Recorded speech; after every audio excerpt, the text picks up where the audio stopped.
And yeah, let's move on to the next part. I believe it is the Audible challenge. So as always, we'll be listening to an audio clip and listening and answering these questions. So yeah, let's go. Time Warner Audiobooks presents Rich Dad, Poor Dad, written by Robert Kiyosaki with Sharon L. Lecter, CPA, and read by Stephen Hoy, featuring an introduction by Robert Kiyosaki.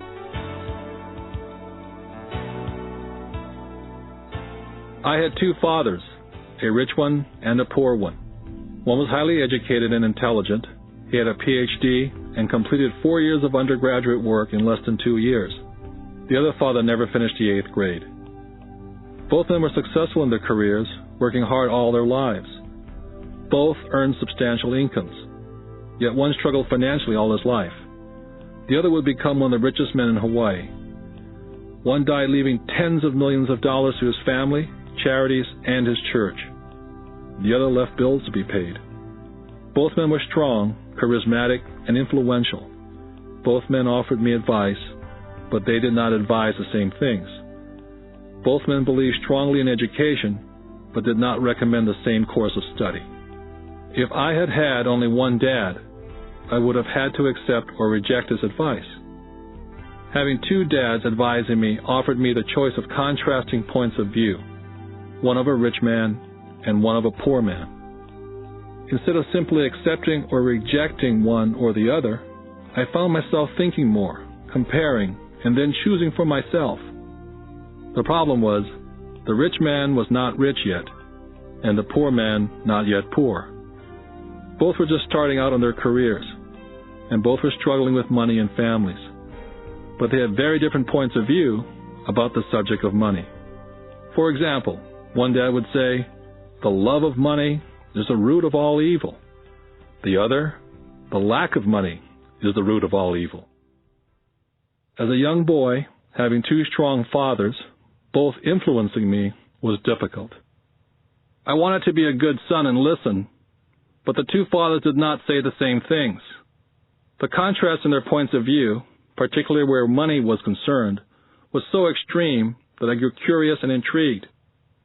I began to start thinking for long periods of time about what each was saying. Much of my private time was spent reflecting, asking myself questions such as, "Why does he say that?" and then asking the same question of the other dad's statement. It would have been much easier to simply say, "Yeah, he's right, I agree with that," or to simply reject the point of view by saying, "The old man doesn't know what he's talking about." Instead, having two dads whom I love forced me to think and ultimately choose a way of thinking for myself. As a process, choosing to think for myself turned out to be much more valuable in the long run, rather than simply accepting or rejecting a single point of view. One of the reasons the rich get richer, the poor get poorer, and the middle class struggles in debt is because the subject of money is taught at home, not in school. Most of us learn about money from our parents. So what can a poor parent tell their child about money? They simply say, "Stay in school and study hard." The child may graduate with excellent grades, but with a poor person's financial programming and mindset. It was learned while the child was young. Money is not taught in schools. Schools focus on scholastic and professional skills, but not financial skills. This explains how smart bankers, doctors, and accountants who earned excellent grades in school may still struggle financially all their lives. Our staggering national debt is due in large part to highly educated politicians and government officials making financial decisions with little or no training on the subject of money. All right, so that was the end of the Audible lecture, and the questions are, the author mentioned that he has two fathers, one is ugly and one is handsome. It's a true or false question. And then the second question is, financial thinking is already taught at schools and not at home. It is a yes or no question. And the third question is, the book was written by Robert Kiyosaki, and it is also a yes or no question. So we'll be hearing from our attendees first, and then we'll go to our instructors. Also, just a side note, this is actually a really good book and I totally recommend it. I'm totally biased regarding the content of it. So if anyone actually wants to read it, I 100% recommend. And the results are in. So the first question, false 1 by 70%. The second question, no 1 by 65%. And then the third question, yes 1 by 80%. So let's go to our instructors.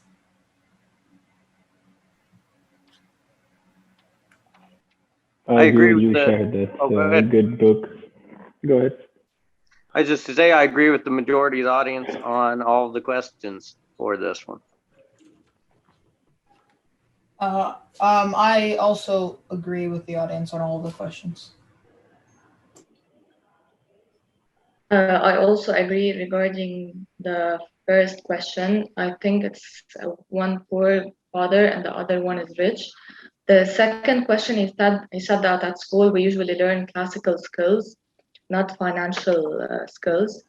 And for the third question, it's yes, this American businessman had written this book.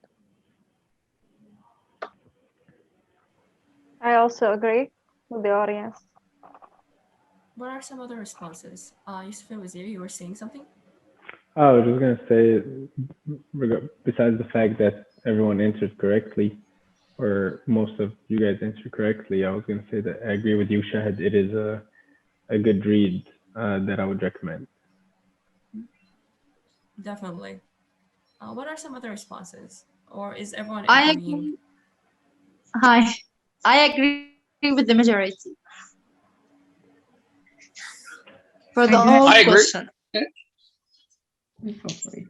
And I agree with the majority on all questions too. So that's everyone answered the same way I did. The majority answered the same way I did. Sounds great. Sounds great. So I agree with everyone. Yeah. I guess we can move on to the next Audible clip. And oh, no, sorry. It is the TOEFL challenge right now. And again, we will be listening to an audio clip. So I wasn't totally wrong, but yeah, let's listen to it. And then we will be answering these questions. Listen to part of a conversation between a student and a professor. Excuse me, Professor Grayson. Oh, Jason, I didn't hear you come in. I'm sorry, I didn't mean to startle you. I went to your office, but since you weren't there, I figured I'd check your classroom. Yes, I was just jotting down some equations on the whiteboard for my evening class. Never hurts to get a jump on things. Wow, that's some pretty complex stuff. I don't think I'd be able to understand that if I studied for 100 years. I can barely handle your basic algebra class. Don't sell yourself short. You've shown a lot of progress over the past few weeks. Anyway, what can I do for you? Well, I was just wondering if you could recommend some books or a website that I can use as a study tool in my free time. I know my scores have improved, but I still feel like I have to put in some extra work if I want to keep up with the rest of the class. Algebra doesn't come easy to me. Well, I don't think it comes easily to anyone. It takes a bit of work to understand some of the concepts. But I'm glad to hear you're willing to put in the extra effort. I don't know of any websites that I could recommend, but I suppose I could think of a book or two that might be helpful. What specifically are you struggling with? Nothing specific. There's just a lot of information in our textbook, and I have a hard time understanding the way it's presented sometimes, almost like it's written in another language. I see. So I was hoping to find some source of information that explains algebra in simple terms, something I could understand, you know. Well, I can go through my bookshelves tonight and see if I can hunt down a good algebra book for beginners, but I think a better solution might be to get a tutor. A tutor? I don't know about that. Why not? It's a great way to catch up with the rest of the class. And it's better than a book. You can't ask a book specific questions. A tutor can help explain exactly the points you're having trouble understanding. Well, yeah, but how much would that cost? I pay for most of my books and tuition through loans. I don't have any money set aside for a private tutor. That's exactly why we have the peer-to-peer student tutoring system. The school pays other students through the work-study program to tutor their classmates who need help. It's totally free and a great way to catch up. Whoa, I don't know if I want one of my classmates to be my tutor. That would be, I don't know, sort of embarrassing, I guess. I'd be more comfortable with some stranger I didn't know on a social level. Jason, if you're really serious about doing well in my class, you'll put your pride aside and get a tutor. Tons of students do it. A lot of the students who are tutors have tutors themselves in other subjects. Wanting to succeed is nothing to be ashamed of. I know. Okay, so how do I go about finding a tutor? There's a big bulletin board in the student lounge. Tutors with free time post notices there, usually with a phone number or email address. Okay, I'll check it out. Good. In the meantime, I'll see if I can track down a good book for you as well. Now, I really need to get back to this equation before I lose my train of thought. Sure thing. See you tomorrow in class. All right, so that was sample 1 of the TOEFL part of the session, and the questions are, the professor was in her office. It's a yes or no question. And then the second question is, the professor advised the student to use a tutor and the student liked the idea. It is also a yes or no question. And the results are in. So the first question, no, wins by 61%. And then the second question, no, also wins by 56%. It's very close. So yeah, let's hear from our instructors. Maybe we can start with Jana. Hi, I agree with the majority. Sounds great. What are some other responses? For the first question, the professor was in her office. No, she was in the class writing on the board, writing equations. For the second one, the professor advised the student to use a tutor. Yes, she did advise something about peer-to-peer tutor. So yes, not no. I agree with the majority on the first one. She was not in her office. She was in the classroom.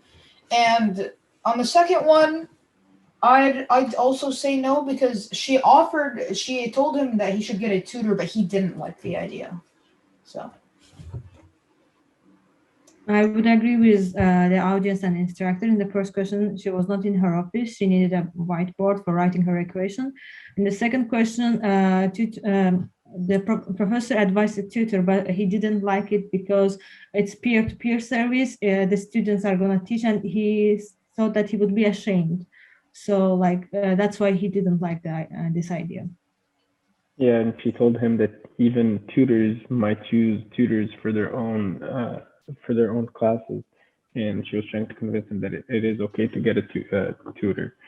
So yes, she advised him to get a tutor, but he wasn't a big fan of it.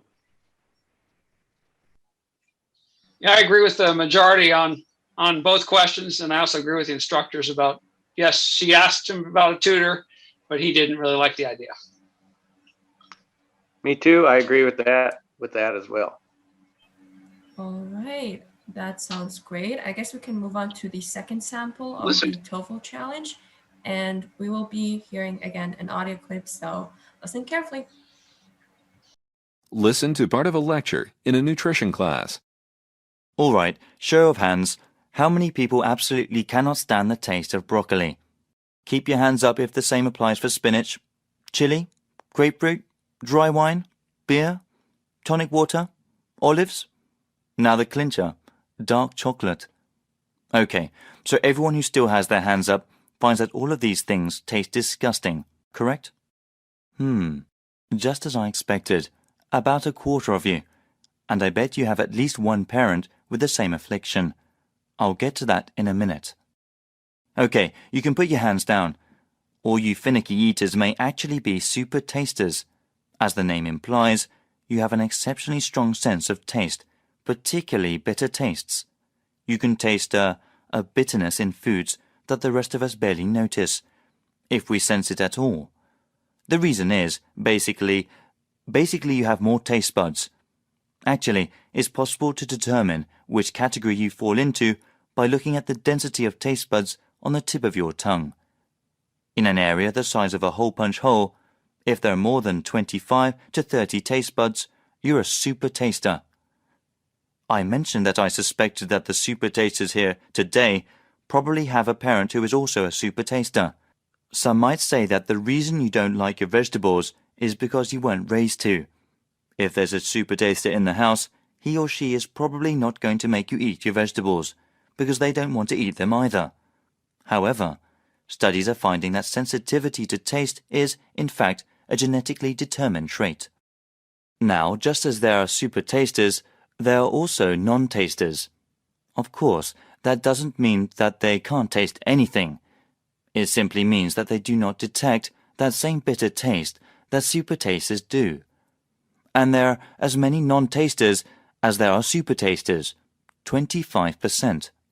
The other 50% of the population falls somewhere in between. They can detect the taste, but not nearly as strongly as super tasters. There are some important implications of a person's taste sensitivity. Obviously, your tastes determine your diet. High sensitivity to bitter tastes has both positive and negative implications for super tasters. The good news is this: super tasters are less likely to be overweight than non-tasters. The reason is that non-tasters tend to prefer foods that are high in fat or sugar. Super tasters don't detest these foods like they do bitter foods, but they don't enjoy them as much as the rest of us do. In fact, in general, super tasters eat less overall and tend to be thinner. One other good point is that they don't really care for alcohol, so they're less at risk for developing drinking problems. Non-tasters, conversely, love sweet foods like chocolate cake and fatty foods like French fries. They also like alcohol more. They're therefore at a higher risk for obesity-related disorders and alcoholism. The bad news for super tasters is that a lot of those foods that you find so revolting, they're really good for you. They have antioxidants in them which help to prevent cancer. So if your diet is low in antioxidants, you have an increased risk for cancer. Foods like green vegetables and grapefruit are great for preventing cancer. But if you can't stand the taste, what can you do? One thing many people do is try to mask the flavor by dousing vegetables in salad dressing or cheese sauce, or adding sugar to grapefruit. Be careful though, this obviously isn't a healthy alternative because you're greatly increasing your fat intake. All right, that was a very interesting audio clip. So the questions are, the audio clip is part of a nutrition class. It's a yes or no question. And then the second question is, the audio clip includes information about taste sensitivity. It is also a yes or no question. So again, we'll be hearing from our attendees first through a poll, and then we will go to our instructors. All right, so the results are in, and yes won for the first question by 89%. I believe that's the highest we've had so far. And the second question also won by 89%.